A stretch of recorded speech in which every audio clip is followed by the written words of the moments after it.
Jo vetëm rritjen e cilësisë së shërbimit ndaj klientëve dhe zgjerimin e gamës së shërbimeve, por edhe rikonstruksion të godinës dhe zyrave postare në të gjithë territorin e Bashkisë Shkodër. Ky është njëri ndër objektivat kryesore të filialit të Postës Shkodër për vitin e ardhshëm. Drejtoresha e këtij filiali, Stella Nika, tha se po punojmë me synimin që të gjitha zyrat që ka trashëguar posta në rajonet e qytetit dhe në njësitë administrative të bëhen rikonstruksion me qëllim që krahas nivelit të shërbimit të përmirësohet edhe imazhi i tyre për zonën ku ato funksionojnë. Posta ka një përparësi në krahasim me të gjithë operatorët e tjerë financiar, privat apo edhe me institucionet e tjera, sepse ka trashëguar një numër të gjerë zyrash postare, janë të trashëguara në vite.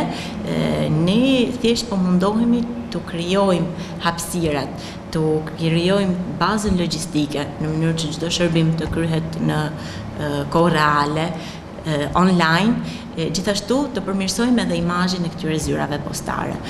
Neve, edhe për postën qendër, presim, jemi në përfundim të procedurave për fillimin në një investimi i cili do të bëjë të mundur rikonstruksionin e plot të godinës qendër.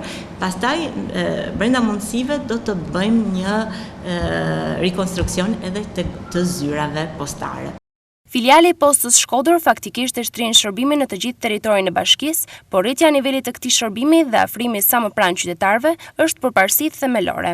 Stella Nika tha se për arritjen e këtij qëllimi, një drejtim i rëndësishëm i punës tonë është edhe kualifikimi më tejshëm i punojësve dhe zbatimi i kodit etik në komunikim me qytetarët. Në këtë këndvështrim, Nika theksoi se kemi pritur dhe mirëpresim gjithnjë me seriozitetin më maksimal, vërejtjet dhe sugjerimet e qytetarëve si për shërbimin ashtu edhe për personelin.